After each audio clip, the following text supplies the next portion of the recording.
দর্শক স্বাগত মুহূর্তে আমি যুক্ত হয়েছি বাহিরখোলা মোড় অর্থাৎ আইডিয়াল লাইব্রেরির সামনে। আপনাদেরকে দেখাচ্ছি এখানে একটা ট্রাক কিছুক্ষণ আগেই একটা লোড গাড়ি দেখা যায় রাস্তা নামাতে গিয়ে দেখা যায় উল্টে গিয়ে পড়ে যায়। যতটুকু এখানে জানা গিয়েছে কোনো প্রকার কোনো হতাহতের ঘটনা ঘটেনি এবং এই গাড়িতে প্রায় 4 টন বাদাম ছিল এবং মাল বেশি থাকা এবং ড্রাইভার গাড়ি ঠিকঠাক মতো কন্ট্রোলে না নিতে পারায় দেখা যায় গাড়িটি দেখা যায় রাস্তার মাঝখান দিয়ে দেখা যায় উল্টে পড়ে যায় এবং দেখতেই পাচ্ছেন যে গাড়ির যে একটা ভয়াবহ অবস্থা দেখা যাচ্ছে আর কি।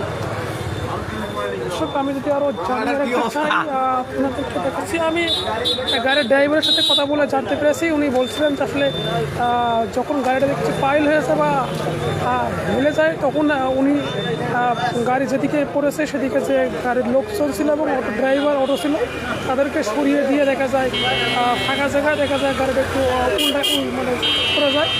যখন গাড়িটা হেলে পড়ে যায় তখন অপর দিক দিয়ে দেখা যায় কয়েকজন মানুষ প্রায় নড়কেছিলেন যাতে দেখা যায় মানুষের কোনো হতাহতের ঘটনা না ঘটে সেদিকে দেখা যায় একটা নজর দিয়েছিলেন এবং সেই দিক দিয়ে আপনার যে ঘটনাটি ঘটে এই স্থানটি মূলত সুন্দরগঞ্জ বাহিরখোলা মসজিদের সামনে অর্থাৎ আইডিয়াল লাইব্রেরির সামনে এই ট্রাকটি উল্টে পড়ে যায় এবং মালামাল সহ প্রায় এই গাড়িতে প্রায় 4 টন বাদাম ছিল বলে ড্রাইভারের কাছ থেকে আমরা নিশ্চিত হয়েছি।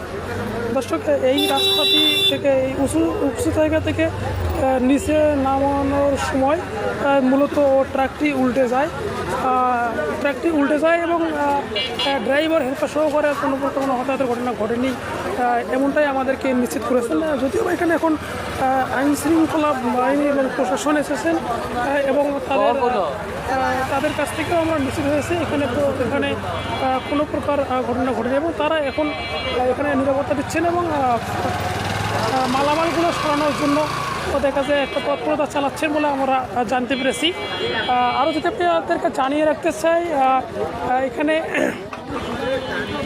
যে সময় ঘটনাটি ঘটে তখন বাম সাইডে যে লোক বা জনবল ছিল তাদেরকে সরিয়ে দিয়েছিলেন এবং গাড়িটা মূলত পক্ষে দেখা যায় কলেজ মোড় হয়ে সুন্দরগঞ্জকে রংপুরের দিকে যাওয়ার কথা ছিল। যাওয়ার পথেই মূলত দেখা যায় ট্রাকটি উল্টে গিয়ে ঘটনাটি ঘটে।